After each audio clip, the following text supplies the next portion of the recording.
Good to have you all on board. It's another time with Tutor IO, the enthusiastic, and in today's tutorial, it happens to be the continuation of the course, POL316, and we are going to be taking our bearing from formative evaluation, which happens to be one of the types of political evaluation research. Can we all hear me? Let's do well to use the comment section to say hi, hello, good evening, depending on where you are watching from, and let's ensure to use the like and the subscribe button if you haven't subscribed yet. And for those of us who are new to the stream, let's ensure to smash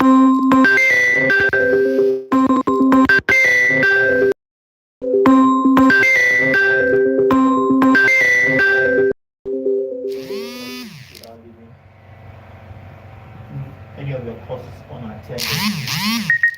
With this being said, let's hop straight into today's class. Okay, interference there with the core. So we are taking it from the types of political evaluation research.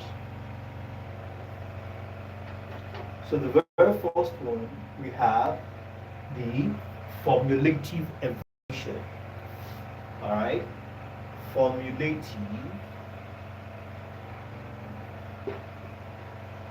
evaluation. Now the very first one we are taking, formulative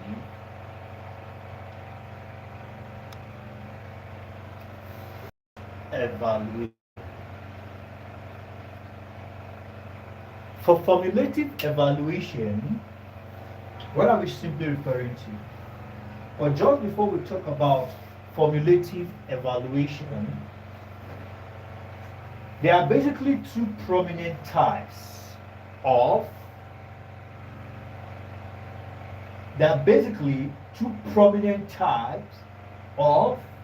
political evaluation research, and they are formulative and summative evaluation. All right, formulative and summative evaluation.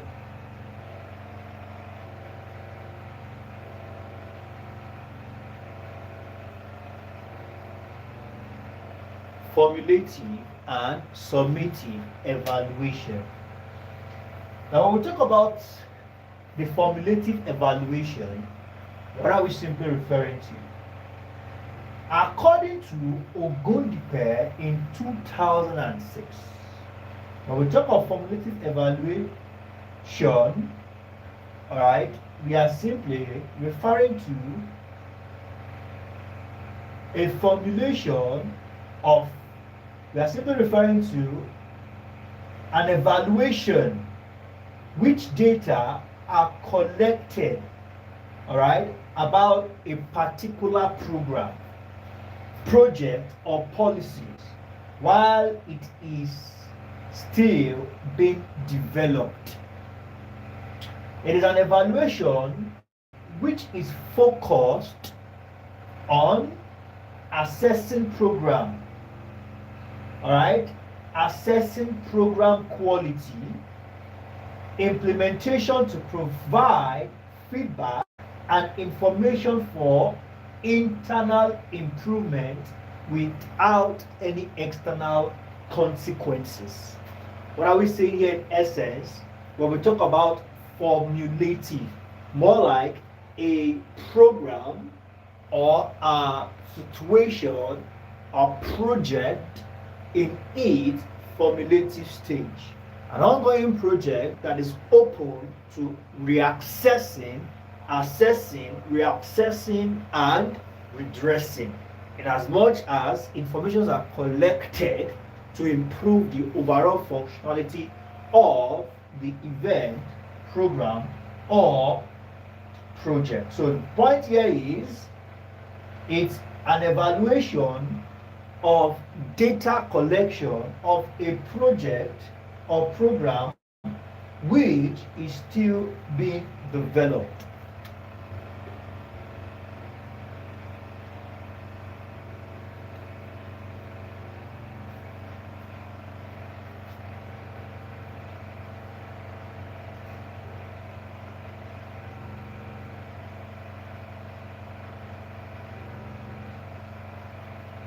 Developed. Okay, so we have that as that. So also we have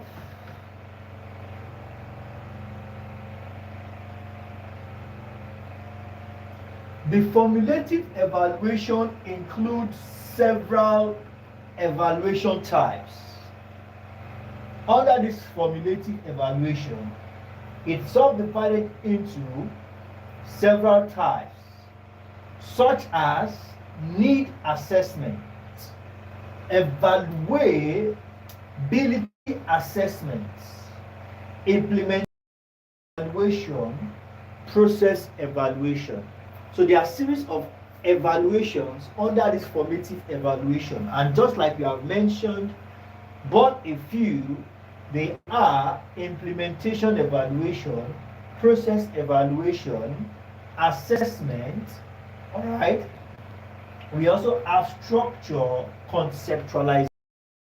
Now we have that as that. So just to talk about few of these evaluations under formulative evaluation. The first one we're going to be discussing will be needs assessment. When we talk about needs assessment, this is a study carried out in order to determine who needs the program. All right, who needs, not like a feasible research or feasible study you conduct before launching a program or launching a product.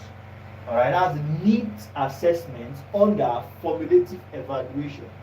And you do this study to figure out who needs, all right, the program and how important the need is and what might work to meet the need. So we have that as that. And like I mentioned earlier, the evaluability or evaluability assessments. Now this is done, all right, to determine whether an evaluation is feasible. All right, whether an evaluation is feasible. When I say feasible, I don't mean B, I mean feasible. Not, you know, I said something just a moment ago. So a moment ago, I said feasibility research. This is a studies. You conduct these studies whereby you go to the market and ask certain question. All right. When you go to the market, you're not just going to random markets. You are going to your targeted audience. Oh, this product, I think this audience, it will work well for them. So you want to find out from the horse's mouth. All right, go to the audience, you find out from them, okay, this particular product, this, you don't want to release your product that's yet to be published or launched. So you want to go there and find out certain things. Okay, situations like this, what do you think if we have this being introduced? Do you think it could solve this problem? You collect first-hand information from these respondents. This study is called a feasible study. So now, when we talk about evaluability assessment, then you are determining whether an evaluation is visible. Whether an evaluation, okay, you want to be sure that the project will be a success.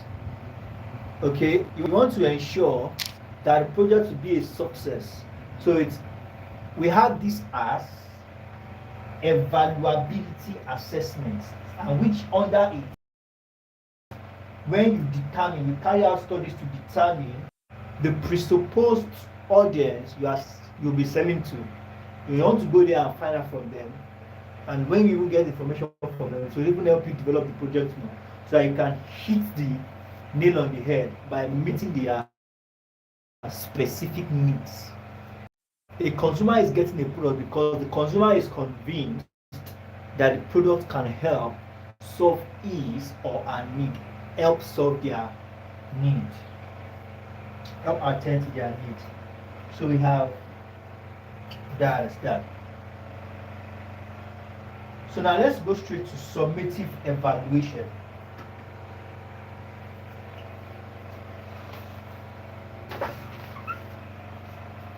For those of us who have not joined the private class yet, trust me, you are missing you're missing out on a whole lot. Alright? In a private class, students are already getting their keynote. And the best time to get your keynote is now.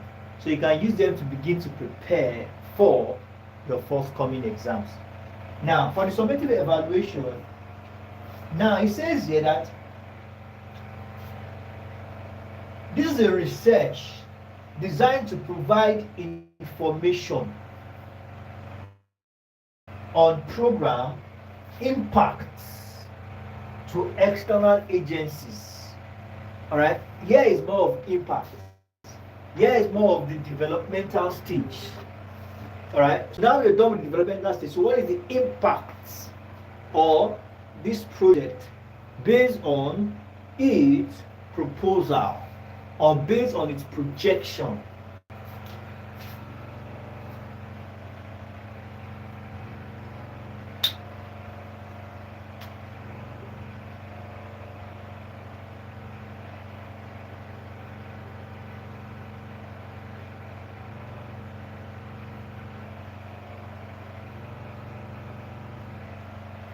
Information on project impact. Information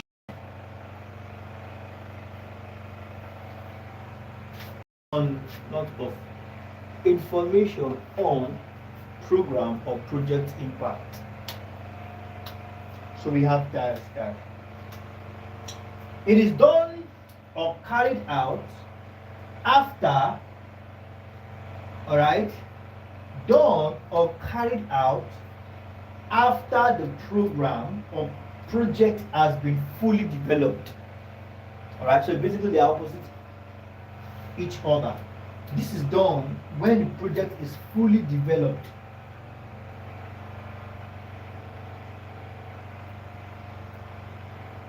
Unlike the formative that is done while the project is going through development. Are we together?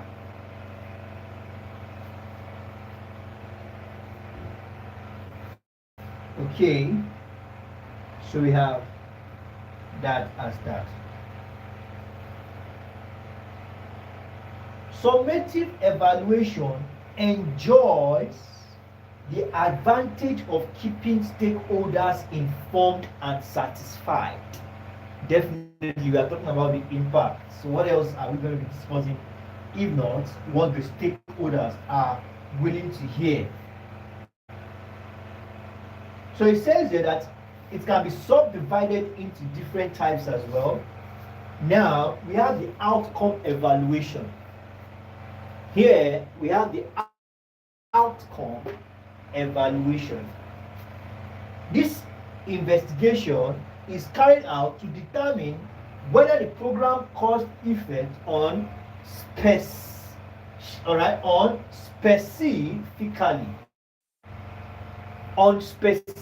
specifically determined targets. I think this is straightforward. Okay. This outcome evaluation, you gather information to find out if you are able to hit the nail, if the project has been able to hit its targets. Plug in the microphone now. I believe you all can hear me.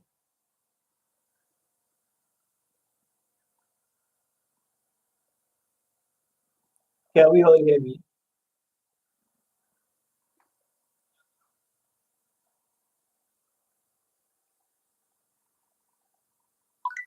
Awesome. Thank you very much for that, Mrs. Regina.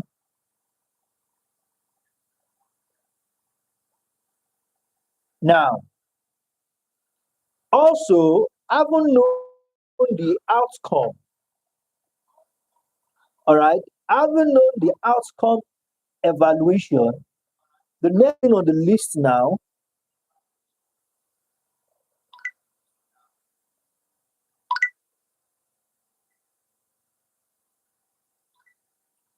the next thing on the list is what we refer to as the cost effectiveness and cost benefit analysis.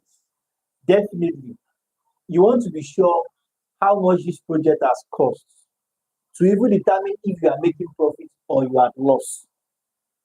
Very important. And lastly, we have meta analysis. Here, you want to know the outcome estimates, all right, for the multiple studies to arrive at an overall judgment. Everything that goes into the project, you want a proper breakdown so you can make a precise and a well-informed decision based on the all and sundry, more like an holistic decision over of the project. So we have that as that. So without further ado, we move straight ahead to statistics and political evaluation.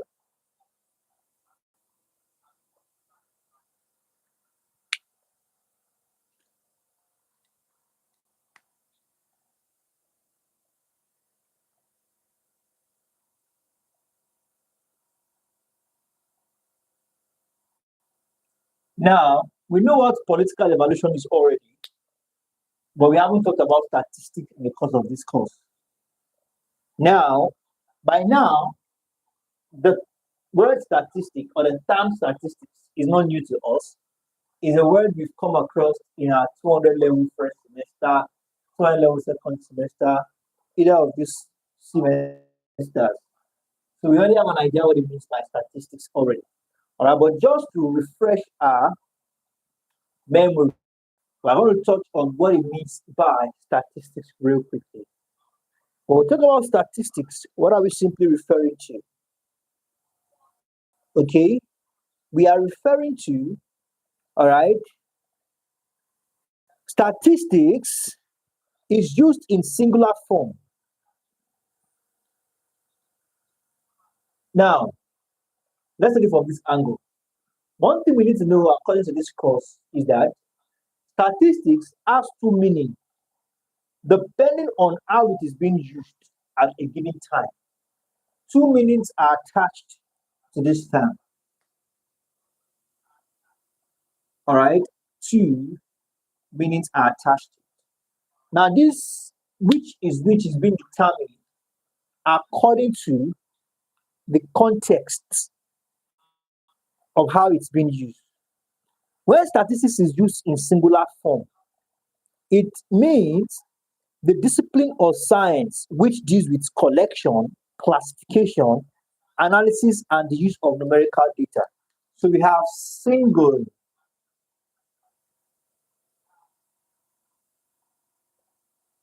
and this is single use. And for single use, it is said here that it is the discipline of science. All right, the discipline of science, okay, which deals. If I have to write all that out, it's going to occupy a whole lot of space. Let's just listen, please. Let's listen up, please. So when you use it in a singular form, all right, you are simply referring to statistics as a discipline or science. So peradventure you are asked to say something on the statistics and political evaluation. Definitely, we are talking about three different things. Talking about statistics, politics, and evaluation. And as soon as you are done talking about all these things, then you now bring everything together. What is the business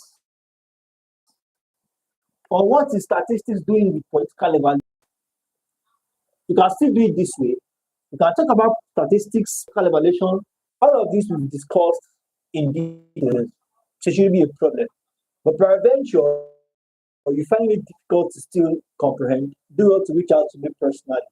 I will guide you through it. So now, when you talk about statistics in singular form, you are simply referring to the discipline of science which deals with what? The collection and the classification, okay, analysis and the use of numerical data. Okay, now, according to Brace and Corin in 2007, Brace and Corin are of the opinion that statistics is the study of how to collect, organize, analyze, and interpret numerical information from data. Take that again.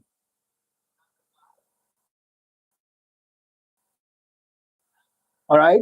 Speaking the language of collecting, organizing, analyzing, and interpretation of what? Numerical information from data. But when it is used in plural form, that is just a quick one from B and C in 2007. So we have singular and plural form.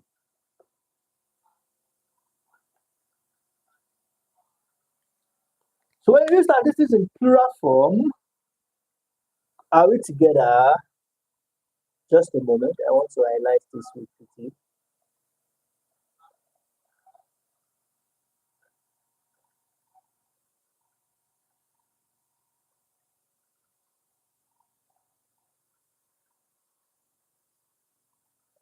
Now, when we use it in the plural form, it refers to the numerical facts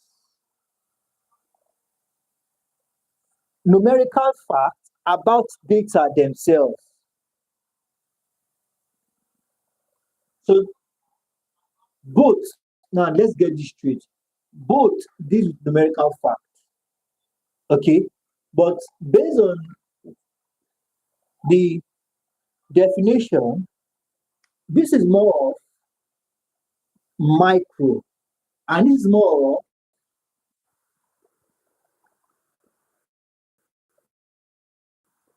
so now it's raining heavily outside. Network is being affected.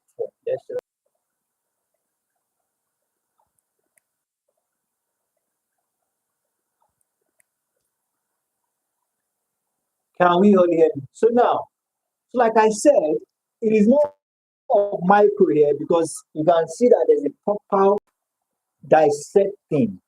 You can see here that there's a proper dissecting whereby we there's a proper dissecting whereby we have the collecting, we have the collecting,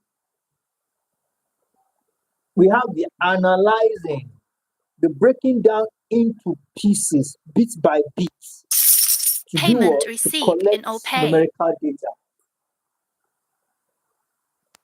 All right, but when it comes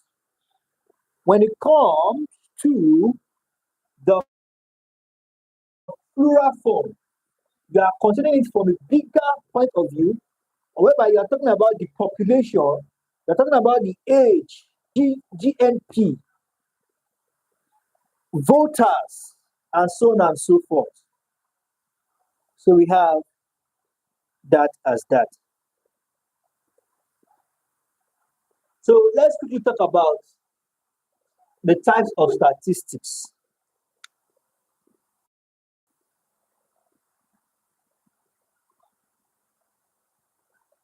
Now, we have the descriptive and the inferential.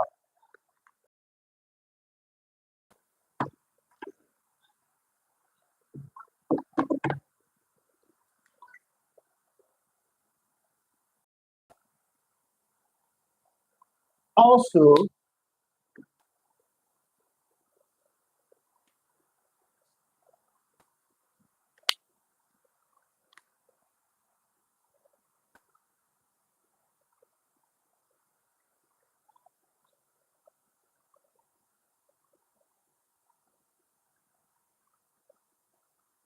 we have the descriptive and the inferential statistics.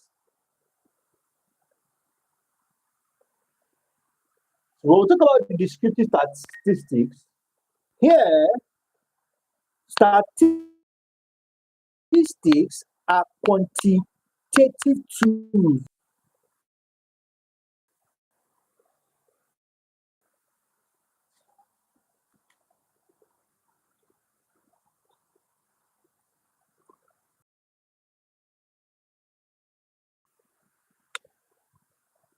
Here, you organize, summarize a large amount of information from samples or population. That is for descriptive. So for inferential, you are using information from a sample to draw conclusion. So here is more of quantifying. So here is more of conclusion. Okay.